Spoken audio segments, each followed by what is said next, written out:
જય શ્રી કૃષ્ણ, જય માતાજી. શ્રીમદ ભાગવત સપ્તાહનું એક આયોજન થાય છે પાલિયા તાલુકામાં, પાલિયા જીએનએફસી ગ્રાઉન્ડમાં, કે જ્યાં 24 તારીખથી પોથયાત્રાનું આયોજન છે. શોભાયાત્રા જે ભવ્યથી ભવ્ય છે, જે આપણા ગાંધીનગર સોસાયટીથી નીકળીને આપણા કથા મંડપ સુધી પહોંચશે. 25 તારીખથી લઈને 31 તારીખ સુધી આપણી ભાગવત સપ્તાહનું આયોજન છે. એ દિવસે સવારે 9 વાગ્યાથી લઈને 1:30 વાગ્યા સુધી આપણી કથા રહેશે, કથાનો સમય રહેશે. એની પછી ભોજન વ્યવસ્થા છે, જ્યાં પ્રસાદીની વ્યવસ્થા આપણે કરી છે, જ્યાં રોજ આપણે 40,000 થી 50,000 માણસની વ્યવસ્થા કરી છે, અને લાખ માણસ બી આવે એની બી વ્યવસ્થા આપણે રાખી છે. રોજના 30,000 થી 40,000 માણસનું ટાર્ગેટ આપણે રાખીને બેઠા છે. એની પછી ભવ્યથી ભવ્ય ડાયરાનું આયોજન કર્યું છે. 26 તારીખથી લઈને 30 તારીખ સુધી 5 દિવસ ભવ્યથી ભવ્ય ડાયરાનું આયોજન આપણે કર્યું છે, જેમાં નામાંકિત કલાકારો કીર્તિભાઈ છે, રાજભાઈ છે, મયાભાઈ આહિર છે, એવા 17 કલાકારો અહીંયા આવે છે, કે જે દક્ષિણ ગુજરાતમાં પહેલીવાર થાય છે કે જ્યાં આટલા બધા કલાકારો પહેલીવાર એક જ સ્ટેજ પર આવે છે. વાલિયામાં આટલો મોટો વાલિયામાં કથાનું કારણ એ હતું કે મહંતશ્રી કાશ્મીરી બાપુની પ્રેરણા હતી એની પાછળ, કે ભાઈ આપણે એક ભાગવત સપ્તાહ કરવાની છે, કે જેનો જસ તમારે લેવાનો છે ને એ તમે નિમિત્ત માત્ર બનીને આ કથાનું આયોજન તમારે કરવાનું છે. એના માટે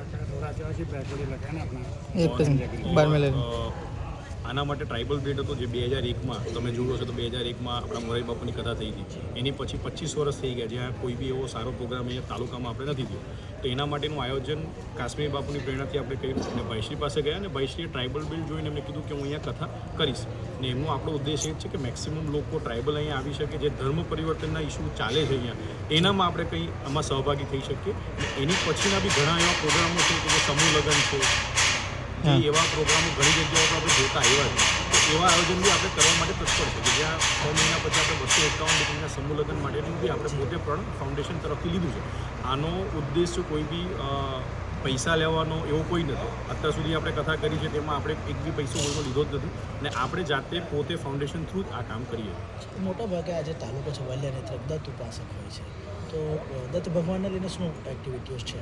દત્ત ભગવાન લીધે નારેશ્વર આજે મારું પોતાનું કુટુંબ જ અવધૂતમય છે. તો એના માટે આપણે 25 તારીખે જ્યારે કથાનો પ્રારંભ થશે ત્યારે બાપજીની પોથી, બાપજીની પાદુકા આપણે અહીંયા લાવીને ભાઈશ્રીની બાજુમાં એક વ્યવસ્થા કરી છે, કે જ્યાં બાપજી એક દિવસ આપણી સાથે હાજર રહે તો એ પ્રોગ્રામ સારી રીતે પતે. તો એના માટે આપણે 25 તારીખે બાપજીની પધરામણી કરવાની આયોજન કર્યું